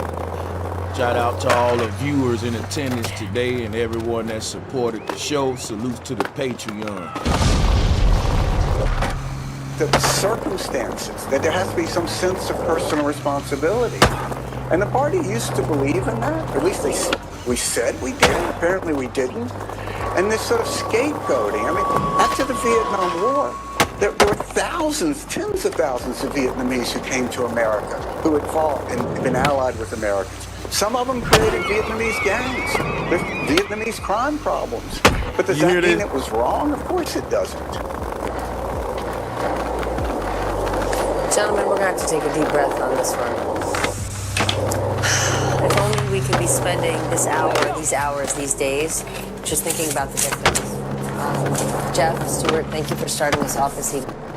So this is great. And then the whole thinking about the victims is part of the psychological operation too, assuming that someone actually was harmed in this situation, because that's canceling out the option for us to think and say, what if it's staged? What if there aren't any real victims? But see, they're gonna cancel that out by getting overly emotional already before we can even think this thing through, and basically creating an atmosphere to any kind of questioning about if it's fake or not is gonna look disrespectful to the victims. Didn't we see this psyop with 9/11? They ain't do nothing but wash, rinse, and repeat. So y'all don't remember this psyop with 9/11? Anyone that tried to question and show that it looked staged and that it might not be real, you're disrespecting all of the victims. And so they had to prime the atmosphere with that, with the same emotional energy she just did. Is psychological. So that anyone think outside the box, oh, you're fucking evil, man. Can we just take a moment and, think about the victims, and that cancels any attempt you think you're gonna think outside the box, and it's a good tactic. It's a really good strategy, man. Most people don't even know that they being mindful. They don't even know the strategy.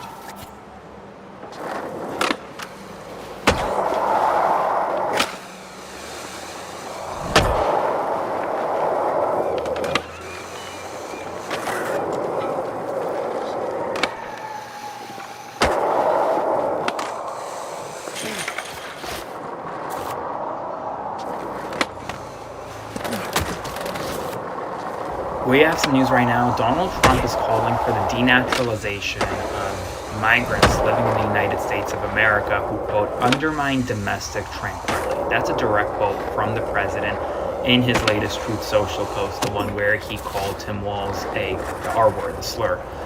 That part of it really stood out to me because denaturalization is the process by which the United States government strips citizenship from those living in the United States of America, from American citizens. Now, there is currently a very small set of circumstances in which denaturalization can occur. Undermining domestic tranquility is not a standard that's ever been used in any law or in any court. It does not have a definition, and it's unclear what the president means by that. But now, a naturalized parent or spouse of a U.S.-born citizen is at risk simply because the president of the United States is adopting Stephen Miller's vision for the future of America. That's crazy. There is a so legal again, even if you're born and raised here, which is unheard of,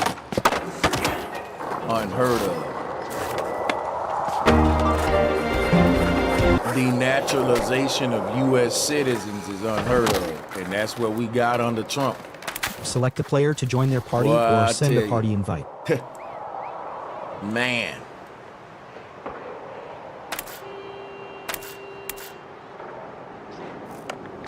All right, let's hear this guy out.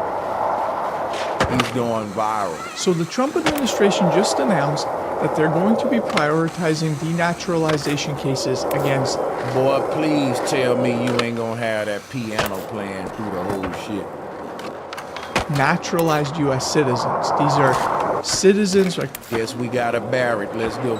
So the Trump administration just announced that they're going to be prioritizing denaturalization cases against naturalized U.S. citizens. These are citizens, like foreign nationals who became permanent residents who thereafter became U.S. citizens through the naturalization process. In this video, I'm going to go over whether or not this is something you should be afraid of, what it really means, how this all works. As background, I used to work these cases on behalf of the government when I worked for the Department of Justice, so I have sort of inside knowledge. And that's why I picked his video, because he looked like he know what he was talking about when he said, here's when you can actually lose U.S. citizenship and naturalization. Explain. I might get into knowledge on how these go on his channel and check out some more cases are handled by the government. First and foremost, welcome back to the channel. My name is Adrian Pandev. I'm an attorney, and I try to make the maze that is the U.S. government easier for all foreign nationals, and my goal with these videos is to clarify a lot of the things you're seeing in the news and a lot of the processes and hopefully make them easier to understand. Now, let's jump into denaturalization. So what is denaturalization? Denaturalization is a process in which someone's U.S. citizenship can be taken. Now, first and foremost, you have to understand that only naturalized U.S. citizens can be denaturalized, right? So if you're a natural-born U.S. citizen, so you were born inside the U.S., you're born to U.S. citizen parents, etc., there's no denaturalization process that could ever affect you, right? So he said that according to my situation, we can't be denaturalized. So it's mixed teachings on this, because a lot of the news stations are saying that American citizens should be worried even if you come from a naturalized mother and father and you born here too. So a lot of the news stations are pushing that fear story that I was pushing. Maybe that ain't true. I'm glad we're hearing both sides. Maybe the news is fear-mongering. But I don't put it off the table. I'm a 50-50 everyone's information. That way I'll be safe.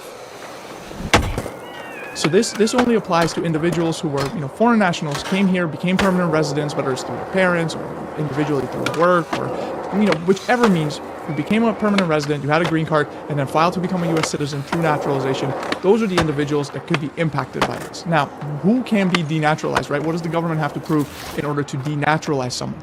Well, what you need to know is that it's an incredibly high bar. So how does the whole denaturalization procedure work? So the U.S. Department of Justice, main justice in D.C., where I work, right?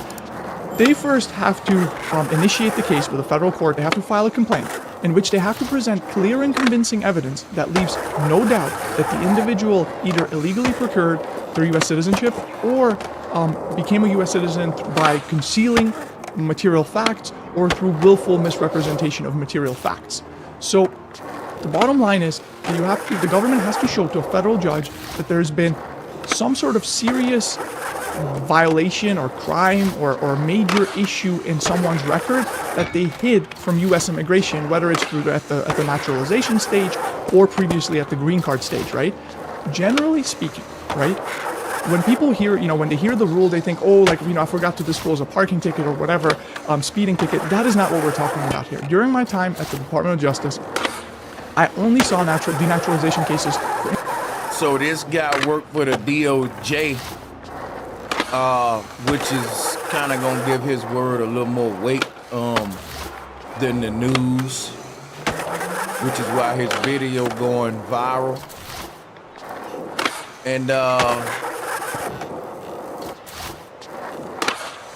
he's saying it ain't nothing to really worry about, but Trump and the media are making it as if it is, because Trump is kind of, he like to boast and threaten and talk the dictatorship talk. So he's probably over speaking about what he can do. You know how Trump do. So that's one thing that's probably making the media say we should be worried under this administration, But according to this guy who worked with the DOJ, it's just another situation of Trump overselling himself and the media believing Trump, or it's all a psyop and a stage anyway. Individuals who were war criminals, terrorists, major drug dealers, major criminals, murderers, child sex offenders, just to put it bluntly, bad guys. And although the media right now is, presenting a lot of, the media is saying that, look, if this becomes a major enforcement priority, these cases could be initiated against individuals, who committed lesser crimes and then naturalized and didn't disclose. Even the examples that I saw cited in the media were child sex offenders and similar individuals. So the bottom line here is, generally speaking, and in everything I've seen when it comes to denaturalization, the Department of Justice only initiates these cases against really, really bad guys. So if you haven't done any committed any serious crimes that you didn't disclose during your immigration process. Now, they saying that, but what did we just see on the news? We saw pictures of immigrants and people, that I was telling you, they just coming over here to work jobs, right? We just saw what the news was showing. They were showing a plane full of people. You got these boats full of people showing up at the borders or whatever. They here for work. The news was saying that Trump is targeting them, and Trump was confirming, we got to get rid of these immigrants out of here. And he was picking on the Somalians, the Somalian Americans who may be over here. Just because they come from a criminal country, he may target all Somalians like he's doing with all Muslims, because this guy was from Afghan, even though you can be an Afghanistan citizen and be a Christian. But it's mixed information here. So even though this dude worked with the DOJ, I'm still 50-50 with it. Previously, well then, this should not impact you, right?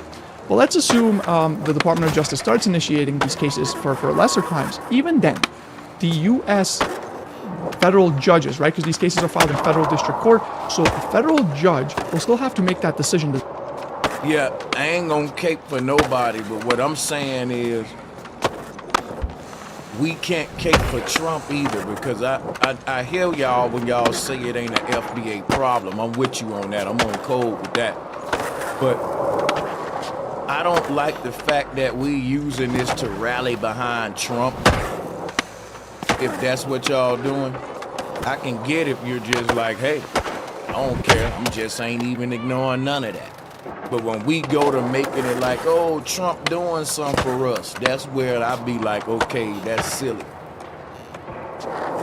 The decision is made by the federal judge. So the bottom line here is that the federal judge will need to be convinced that the particular offenses, the particular violations cited in the complaint by the DOJ rise to the level where they feel comfortable taking. It is about Trump. He's the damn president, and none of this will be happening if he don't make these policies, dude. What the hell? Is literally about Trump. He's the man of the hour right now. Because when you got 2 National Guard soldiers shot, we want to hear from the president, man. We want to hear. That's like when September 11 happened. Soon as that happened, it was all eyes on George Bush. And where was he? Reading a book out of school. People still talk about that to this day. He kept reading a book. It was so much about the president, they can tell you the name of the book he was reading at that time. Type it in the chat room. I'm going to shout out the first person do it. What you mean it ain't about the president? It's definitely, he's the man we want to hear from. What you going to do about this? It's crazy. That's like a team just got their butt whipped. It ain't about the coach. Yeah, that first person they gonna interview is the coach. And they gonna ask him about the strategy, what he think he can do better, what you gonna do about it. Next game, like, what you mean? It's always about the leader. In someone's U.S. citizenship. In my experience, judges really hold the government to their standard. Yeah, I meant what I said. Because I saw people rallying behind Trump. If you wasn't one of them, then don't even ignore that, man. They know who I'm talking to. There were people using this to get and rally behind Trump, and I'm saying no. FBA is still about reparations. Cut the check before we rally behind anybody. That's what FBA and ADOS. I don't care what you do to them immigrants. I care about what you say you're gonna do for me. See, I don't fall for that game. If we say we not giving up our vote to the left or the right until you bow down and lay out the carpet for us like you doing with the small hats, then you kicking immigrants out still ain't came through for me on what you say you gonna do for me. Right? You kicking them out for you too. So don't try to act like, see, nah, man. And that's the thing. That's what I was saying. You know. They take this really seriously. They understand what U.S. citizenship means, right? They don't want to just take people's U.S. citizenship and turn it into some kind of visa that can easily be taken and canceled. So even if all of a sudden the DOJ starts prioritizing, these cases and call it weaker denaturalization cases, the federal judges are going to act as a backstop. And keep in mind, federal judges are lifetime appointees. They're appointed, various administrations. They are not recent appointees. So it's salutes, boss man, for sure. We on the same page. Highly unlikely that any judge would just rubber stamp these filings by the DOJ. So where does this leave you, and what does this mean for you? And this is what's most important, and that's why I'm shooting this video. Denaturalization was always here. These cases always existed. This is a process that the government does. I worked at the office that handled these cases. There's nothing new there, right? And even if they become a priority now and the DOJ wants to file more of these, there's, in my opinion, very many cases out there where individuals committed really bad crimes who still naturalized because they lied and concealed important information. So, in my opinion, the cases that are going to be targeted here are those individuals, even if there's more filings made, right? So if you've not committed serious crimes... I mean, the reason I'm playing this dude is because it balances out the fear-mongering, all right? I don't want to just be 100% fear-mongering, and I'm glad I'm playing him because now I can get my 50-50 on, and now that there is a guy that worked for the DOJ that's saying it's a nothing burger. But see, if he's right, then it just goes to show you how the media is always overhyping and getting American citizens all in a fucking, frenzy with stuff. Because the guy worked for the DOJ. And that just goes to show you how much capping that Trump does too. with overselling what he can and can't do or whatever. But I believe Trump halfway, and I believe him halfway, and I like this 50-50 area. I'm gonna stay here. I'm gonna stay here and just keep observing from this point and see what happens. But yeah, that's all I'm gonna review. We at the 3-hour mark, and I don't really got a lot of time for call-ins. So if you would like to debate me or disagree with me, send me an email, and it's talktoBroSanchez@gmail.com. And when I'm free later tonight, you know, because I'm free all this weekend, we can crank this thing back up, we can open it up, and we can talk about whatever on your mind. I do got future shows coming up about FBA, and I got shows coming up dealing with cosmology, flat earth, symbolism, syncretism. You know, that's what we do. Cosmology, politics. Let's go. That's what we do. We think outside the box. So I'm gonna end right here though. Email me, talktoBroSanchez@gmail.com. Interested in arranging a debate. Put that in the title. Thanks everyone who supported the show.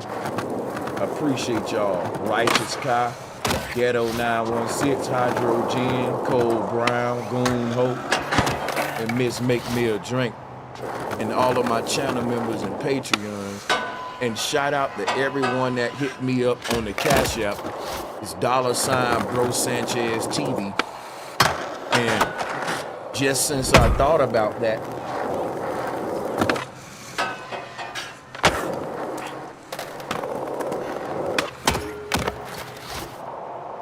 I want to shout those people out. Just in case somebody may drop some in the Cash App during the show. Shout out to Jayla. Can I do a show on the Jesuits and Zionists? I'll write that down.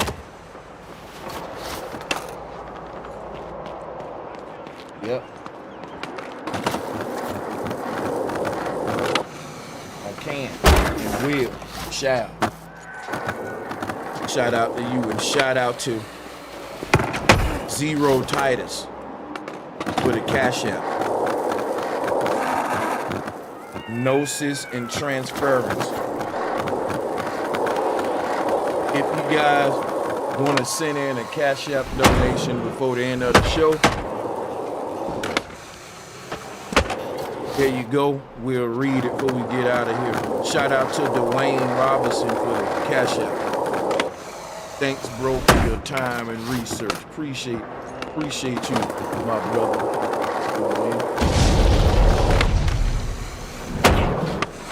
And to all of y'all who sent in the Cash App, we can't forget about y'all. We're gonna be reading those every show as well. So somebody said, keep going. Oh, I'll be back. I'll be back. And I'll be back with a renewed title and all that. We're going to be keeping y'all covered on all this stuff. Don't trip. Peace and much love, y'all. We out.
Select a player to join their party or send a party invite.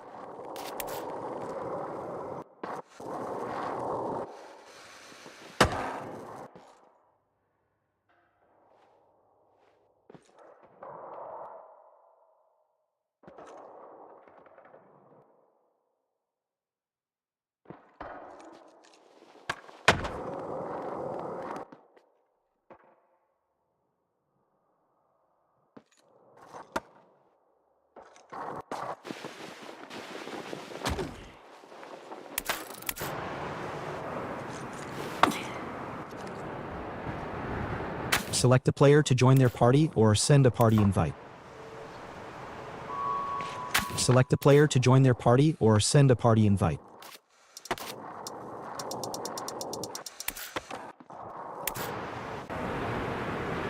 Select a player to join their party or send a party invite.